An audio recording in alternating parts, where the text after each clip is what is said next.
I was fortunate enough to get into the Back for Blood technical alpha, and that's actually the gameplay footage that you are seeing here.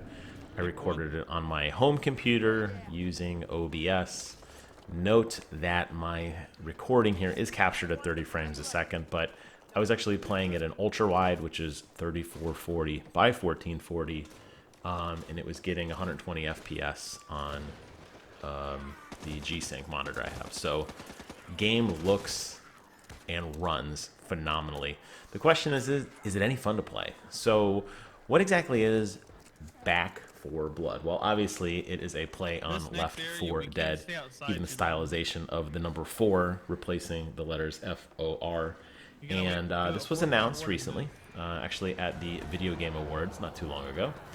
And we found out that the creators of Left 4 Dead are at it again, and this is their next vision. Now, I really have a hard time talking about this game without mentioning pretty much every single feature of Left 4 Dead, because the two games are virtually identical with a couple minor things that make them different, and also the really insane amount of replayability that Back 4 Blood brings. So if you're not familiar with these games, I don't know why. They're some of the most fun, some of the most iconic games. I can't count the number of times I've played through each of Left 4 Dead 1 and Left 4 Dead 2's campaigns with my friends.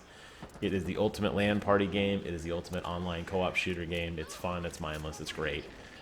If you like Call of Duty Zombies mode, you're going to love this because, obviously Call of Duty Zombies mode really borrowed a lot from this game, but it's very, very similar. You're going to play as one of four heroes who have their own unique personality and style and, in this case, different perks, which is something that's new to this kind of take on the game.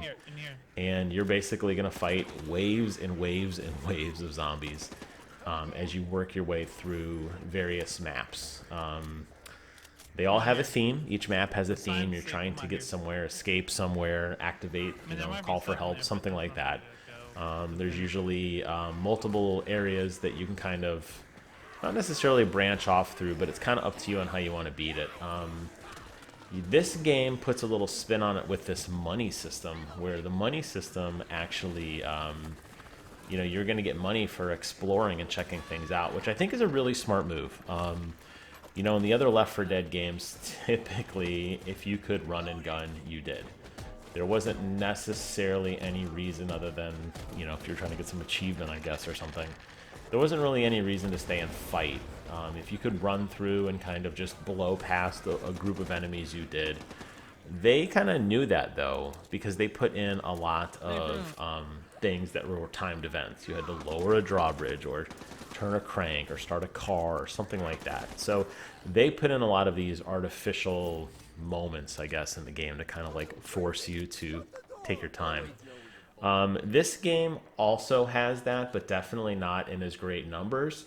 What makes this game so much more rewarding, though, is there are items scattered throughout the world. Grenades, weapon power-ups, money, different things that allow you to basically make your character better for, the future. So it is to your advantage to work your way through the level and to explore every little nook and cranny. And of course, along the way, fight tons of zombies.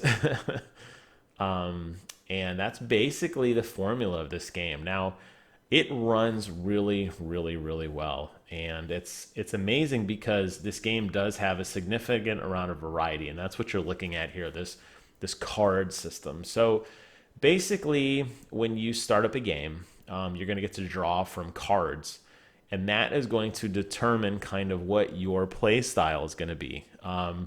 That's where this game really has that infinite replayability because you don't really know what the cards are going to be.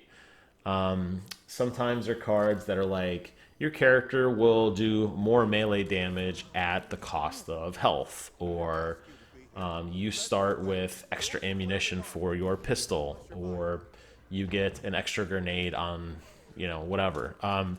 And these are going to really determine how you play, which I think is a really interesting system.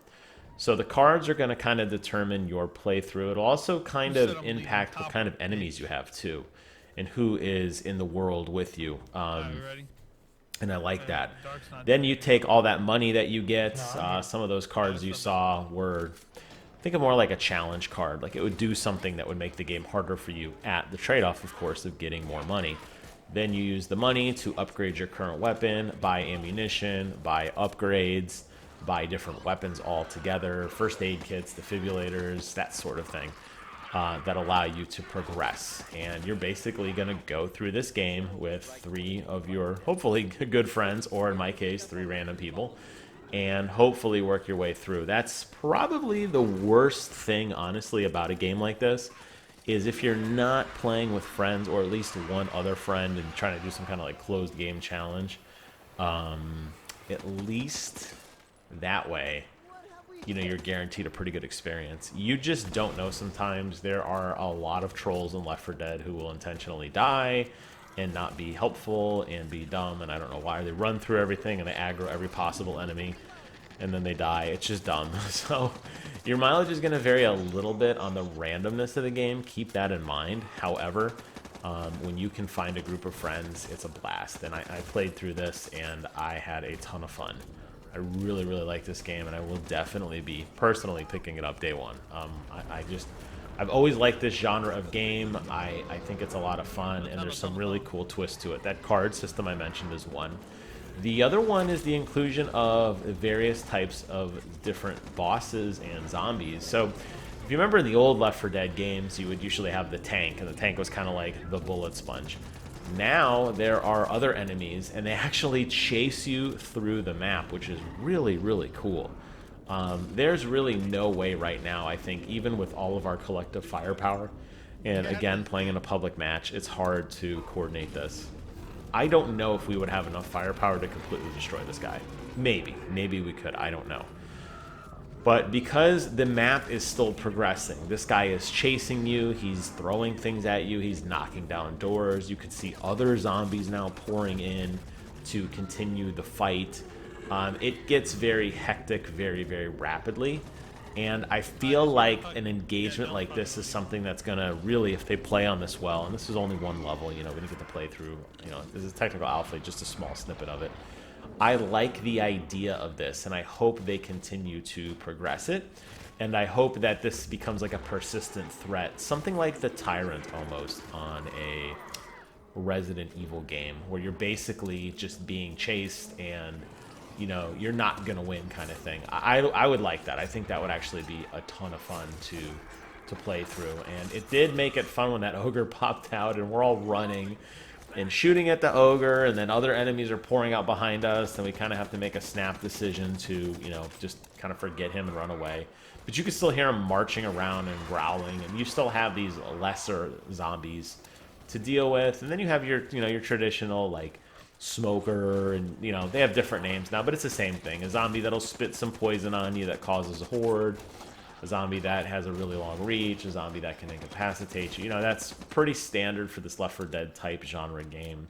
They didn't really think too far outside the box there. I would say that's probably a -2, but I don't know. I don't really know what else you could do with a game like this. I mean, this is meant to be a run and gun, and that's exactly what it is.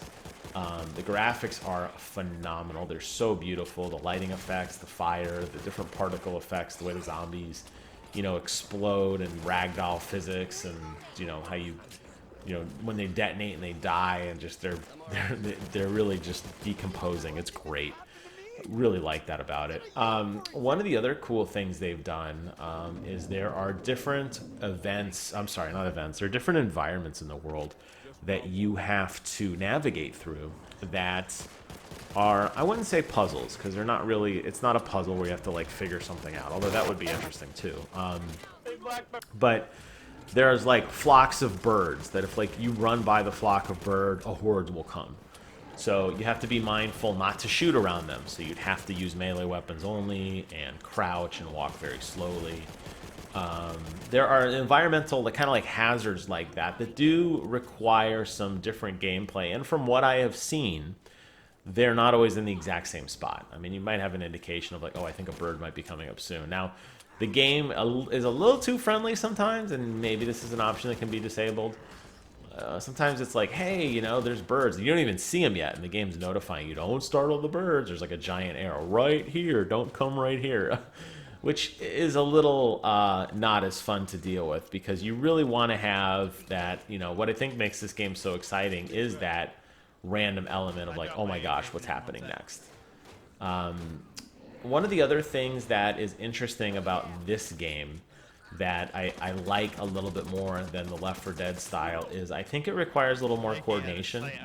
Enemies do pile up on you very rapidly, and due to the amount of times it takes to reload and how fast an enemy can run at you, you do find yourself overwhelmed easily at times. So you really have to coordinate with your team, which I think is a lot of fun. People might not like that from a pickup group perspective, but I think in terms of longevity, you know, playing this with your friends and not necessarily doing like a tournament or anything per se, but I really see this as being a fun game to coordinate, and especially with those modifier cards, really ramping up the difficulty once you get good.